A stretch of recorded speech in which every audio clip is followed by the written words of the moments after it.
Good morning, Park Lane. Pastor Pete here with another devotional. Hey, yes, I got Andrew here, our new youth director, because I'm realizing that not all of you know him yet, and so just want to loop him in on stuff. And we thought we'd collaborate on this devotional this morning. So we are continuing in our series on James, and we're up to chapter 4, verse 1 through 12, and then we'll share a few thoughts. Submit yourselves to God. What causes fights and quarrels among you? Don't they come from your desires that battle within you? You want something, but you don't get it.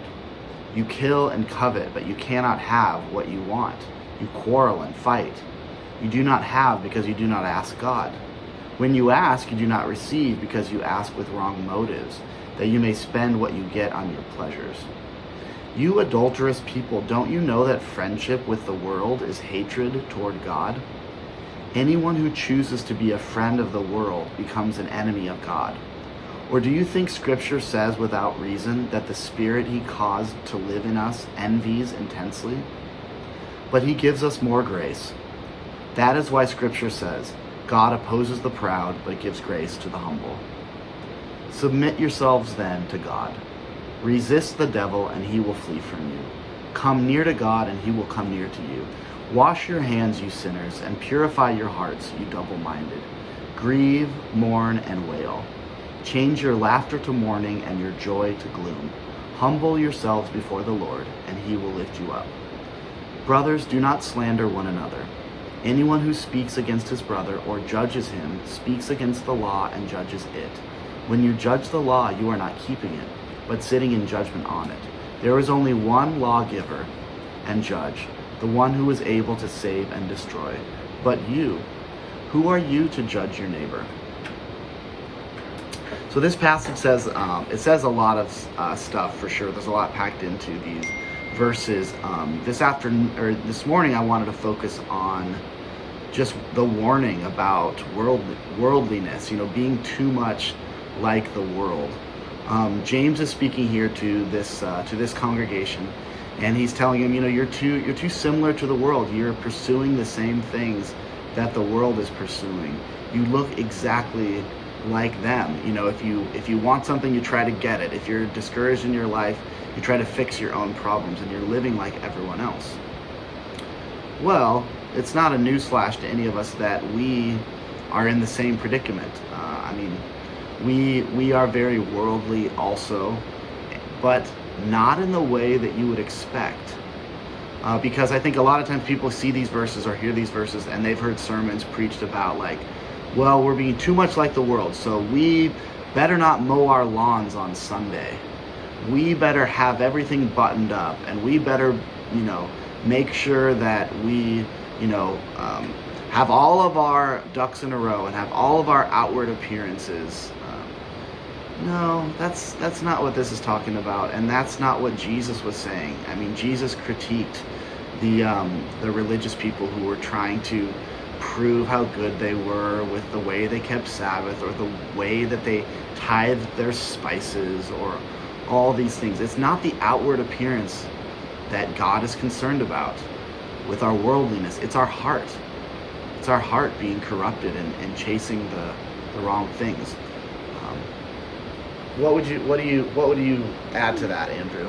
Yeah, I'm looking at the message here, and Eugene Peterson turns this around, and he uses like a kind of marital analogy for this, and he's talking about how when we follow the ways of the world, we end up cheating on God. He says we flirt with the world every chance we get. So we may not be, it's not like full infidelity, but we flirt with the borderline of, living in worldly throes and passions, or rather than living for God.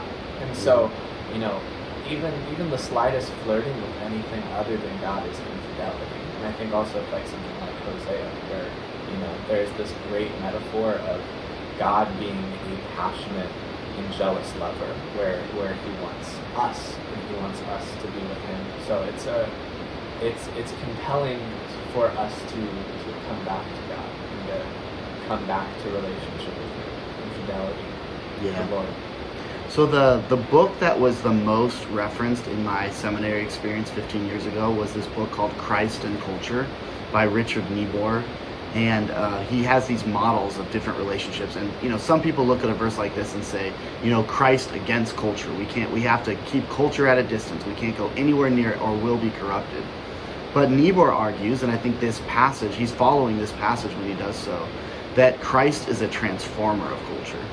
And so we look at creation and we see what's good there and we affirm it. And, living where we live, we see God's goodness in creation all around us. But then the world is broken. The world is corrupted, of course.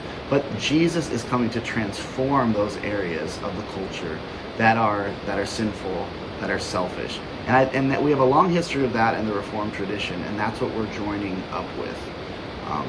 The Westminster Confession says that we were created to know God and to enjoy Him forever. So we are created to know God in this life.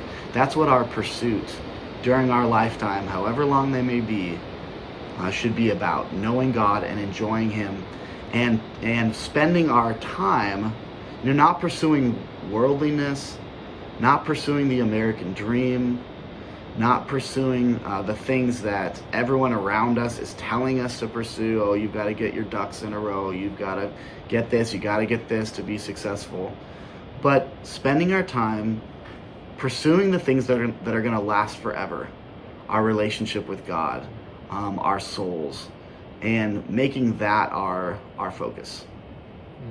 And Eugene Peterson adds, as a way to coming back to God after infidelity, after dabbling in the world, he says, get down on your feet before the master, or get down on your knees before the master, because it's the only way to get back on your feet.